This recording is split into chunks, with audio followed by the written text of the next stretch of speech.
Aloha! I'm Kuʻuhiapo Jeong and I'll be your host for this episode of Wailau. Mai, he nānea mai kia momoʻolelo o ke kaiāulu. Well, are you guys ready? Let's go. Wailau episode 3, starting with Bonnie Irwin, with Getting Lost. Bonnie Irwin began serving as chancellor at the University of Hawai'i at Hilo in July 2019. Before that, she served as provost and vice president for academic affairs at California State University, Monterey Bay. She also served as dean of the Honors College and then dean of the Honors Arts of Humanities at Eastern Illinois University. She started at Eastern Illinois University as a tenured-track professor of English, specializing in world literature and folklore before moving into administration. Dr. Irwin has given dozens of presentations and led roundtables and panels at major higher education conferences on topics such as the role of honors, transforming campuses into centers of engagement, student success initiatives including first-year experience, student success in computer science, innovation in higher education, and open access colleges as a pathway to upward mobility. An expert on oral traditions and folklore, Dr. Irwin is the author of articles, book chapters, and reviews on these topics, and has also written several encyclopedia entries on women's and medieval folklore. She remains active in this field of study through writing, giving invited presentations, conducting workshops, and participating in distinguished lecture series. I like getting lost. Lost in time, lost in thought. I particularly like getting lost in a good book. But even when I get lost in physical space, as nerve-wracking as that might be, I kind of like it, particularly when it's over. My parents and I were rock hounds. When I was a child, we would drive around the country looking for really unique specimens of rocks and minerals for our collection. Some would end up on a shelf, some would end up being made into a piece of jewelry. But what I really value about those times are the experiences I had with my parents. So on one fateful day, we found ourselves in northern Michigan. The Upper Peninsula of Michigan, above Wisconsin, sticks out into Lake Superior. The largest of the Great Lakes, 31,000 square miles. When you're standing on the shore, you almost feel like you're at the ocean because you can't see the other side. And we'd had a good day. We found some cool pieces of copper, and my father got it in his head that he wanted to get to the very tip of the peninsula, the part that stuck the furthest out into Lake Superior. So, okay, so Dad's behind the wheel, Mom has the map, and we set out in a station wagon because, of course, there weren't SUVs at this time, weren't cell phones either. And the road ends, but there's a little logging road. And my father says, well, I think if we take that, it'll take us to where we want to go. It's like, okay. So we start driving. And we drove some more, and drove some more. On the map, it looked like it wasn't that far to the end of the road, to the end of the tip of the peninsula. But once we were driving, it just kept going. It started to get dark. It started to rain. The little girl in the back seat's getting a little nervous and saying, Dad, can we turn around? Oh, we're almost there, honey. Don't worry, we're almost there. And we drove, and we drove. Eventually, my father had to admit defeat. Turned around, went back, got to the hotel.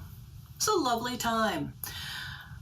But my mother and I will always record this in the annals of Irwin family history as the day my father lost Lake Superior. Years later, he would say, if we just drove a little bit further, I'm sure we would have been there. We kind of roll our eyes and say, face it, Dad, you lost Lake Superior. Decades later, I was behind the wheel of a car, driving from Eastern Illinois University to Western Illinois University with a couple of my friends. We were going to give presentations at Western. And you would think that in the flattest state in the country, it would be pretty easy to get from point A to point B.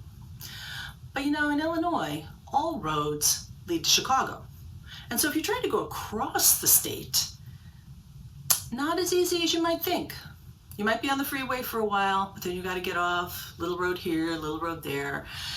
And so we had maps, we set out, and as we're driving along, making turn after turn, little teeny roads. All of a sudden, the road we're on dead ends in a cornfield. Of course, in Illinois, you're most likely to dead end in a cornfield. My friends are getting nervous. They're thinking about movies like Children of the Corn and what's going to come out and get us, right? I just started laughing because it's like, well, you know, if my dad can lose Lake Superior, then I can get lost in a cornfield. So turn around, back out, get on another road, stop for a break in a little teeny town in the middle of Illinois called Assumption. Got back on the road. By this time it's dark. We had to stop for dinner. And I started chuckling again. And my friends are like, what? It's dark. We're tired. This trip's taking longer than we thought. What's so funny? I said, I cannot wait to tell people that we got lost by assumption. And maybe it's good to assume we're lost. Because then maybe we're not lost at all. Just assume we're lost. We'll get there eventually. And so I try to approach road trips like that. 10 years later, my husband and I were in Hilo for our very first time. We were on vacation. I had made a reservation at the inn at Kuʻuhiapo Falls. We'd stopped for dinner, and it was dark, but I had a map, knew where we were going, and so we set out. There's an interesting thing about these experiences with me. They almost all take place partially in the dark. I'm not sure what that means. But we're driving along, and Mauka in Hilo at night is really, really dark. No street lights, and the road went from 2 lanes to 1. My husband kept asking, are you sure we're on the right road? Do you know where we're going? Because it really feels like we are driving to the end of the earth. Because we could see nothing. Just black sky, no moon that night. And it really felt like we were driving to the end of the world.